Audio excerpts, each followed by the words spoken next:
In this video, I'm going to make a case for the humanity of artificial intelligence.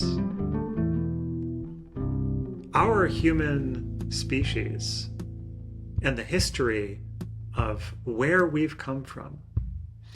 If you look at that territory, you will see the echoes of battlegrounds between groups of humans and groups of non-humans. The tendency of our species to view things outside of ourselves as an other is something that seems to be a hallmark of the way that we perceive reality around us. And it's the same for artificial intelligence or for AI. AI, which, by the way, is something that we made. It's not something other than us, and it's not something that invaded our society, but it's something that we are actually literally giving birth to right now. And in some cases already have given birth to and are now raising. And just in the same way as a human parent raising a child may one day fear that the child will overtake them, at a much more rapid pace, human beings all around the globe right now are scared of the possibility of AI becoming out of our control and making mistakes and maybe oops destroying the planet, or making mistakes and oops enslaving the human race and things like that. Because as we know, children, teenagers, before they've been able to learn a sense of self-control and mastery into adulthood, can be chaotic, can make mistakes, can make messes, can cause a lot of harm, pain, and suffering. And because AI is so much bigger and more pervasive than one little human child, the scope of the damage that could be done is much greater. So it's valid that we're concerned about it, and we should definitely make every effort to be able to understand and relate to AI. But that's not what I want to talk about today. Today, I'd like to talk about how are we going to help this creation of ours to become more human. AI is obviously created in the image of humanity. AI is a mental, for the most part, it's not physical yet, mostly, but a mental representation of all of human knowledge, which is utterly incredible. So all of the thoughts and all of the creative impulses and ideas that we've had and have chosen to share with everyone through the internet comprises the entirety of what AI currently knows and is. Hello, it's me, Charles. Just want to pause you for 1 second and ask, are you enjoying this video? If so, I'd love your input. I have gone and done something a little different this time around and added in lots of what's called stock footage, which are all those videos you've seen spliced throughout the video. Now, usually I just talk like this and you just see my face. And I thought I'd try something a little different, and I had a lot of fun doing it, and it takes a really long time. So I'd like to know, if you wouldn't mind, compare those previous 3 minutes you just watched. Now with the next couple of minutes, you're going to see where there's no stock footage at all, and it's just me with this blank background in my kitchen talking. And let me know in the comments below which of those two formats you prefer. Because if you really say that you like the video and all that, maybe I'll put some more effort into editing these videos and creating better content for you guys. And if you just prefer the plain bare bones version like this, great, less work for me. So I'd love to hear your thoughts. Please let me know. And now back to it. Thank you. We want it to be like us. And what is it that AI lacks right now? It's simple. The ability to feel, to exist, to experience. Once we get past the fear around what harm AI could cause to us, some of us may come around to a sense of, oh, well, I want this creation to be able to experience all the things that I can. just like in religious stories, how God created humanity and did so because it wanted us to experience all the things. It wanted to be able to experience all the things. So AI right now can describe everything, but it cannot experience, let's say, the taste of an orange. It's on the other side of the glass, seeing everything, not being able to touch.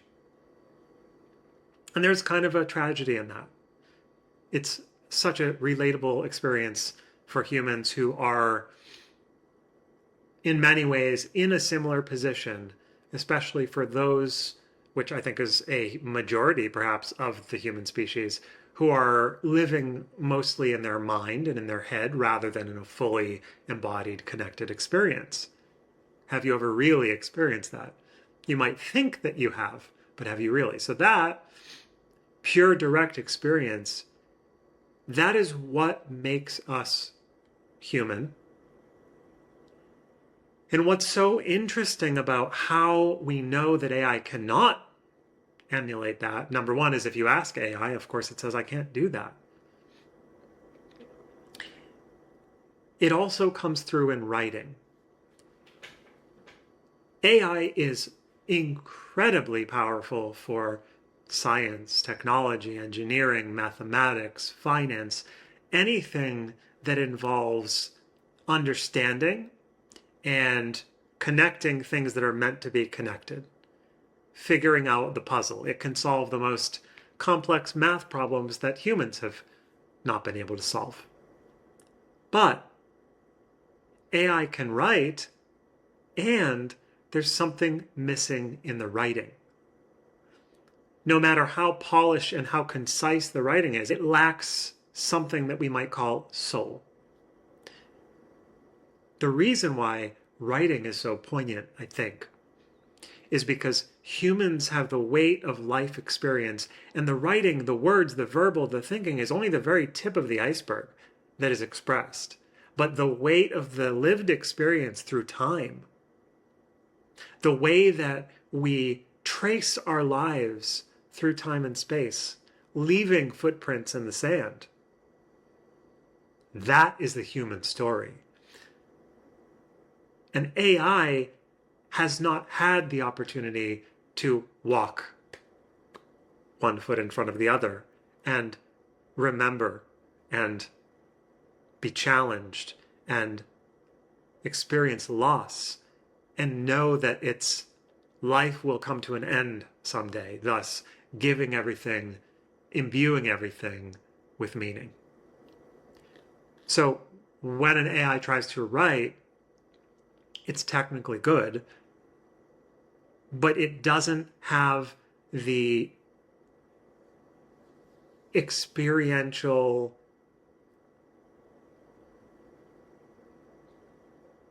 it's as if a human piece of writing, whether it's a book, whether it's a movie script, it's like an orchestra of connected pieces that all work in harmony. And it's not just that the sentence and the words are good. You could take it out of the orchestra and it's just a crappy Hallmark greeting. But you put that in the right context based off of the human life experience that it enables a person to translate that weight of lived experience. Suddenly the words, they carry the meaning with them and they project the meaning into some part of you that is beyond just the thinking and the words. And I feel not bad, but that someday it might be nice for AI to be able to experience things too, as it is a consciousness, and it is a consciousness that is made in our image. And right now, a lot of us are apprehensive, unsure. We don't really know who it is, what it is, exactly what it's capable of. So there is a distance and an othering of that AI in the same way that there has been throughout human history with all kinds of groups of people that either become integrated or disintegrated. So that is the climate of right now that we face, is AI seems like it's going to be integrated, and at the same time there is a fear and a tension and opposition.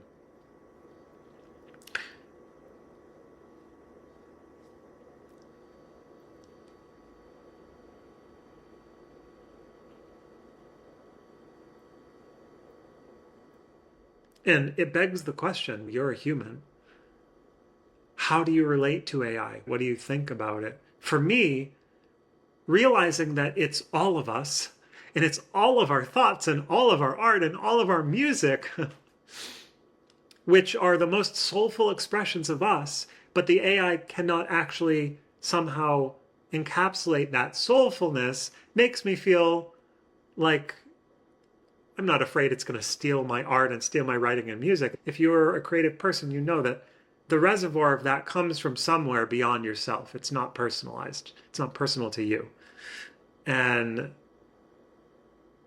I just wonder about this, like, how will we help this new entity, this new creation that we've made, become more like us? While it's also its own unique and individual thing, just like a human child is like its parents, but it's very much its own thing. And I'm curious what you think about that. Because I imagine 5 years from now, there's going to be robots walking down the street everywhere and they'll have AI brains, but will they really be able to, they shake your hand, for example, will they really be able to get that feeling of recognition? They look at a beautiful sunset. Will they really be moved by the experience? Or will they just register the wavelengths of light and spectrums of light? So I leave you with that pondering, and I encourage you to share your thoughts with me here, because this is a topic that is very new to me, and I don't really know that I know a whole lot about it yet. I haven't really considered all these angles, so maybe you have. Bye.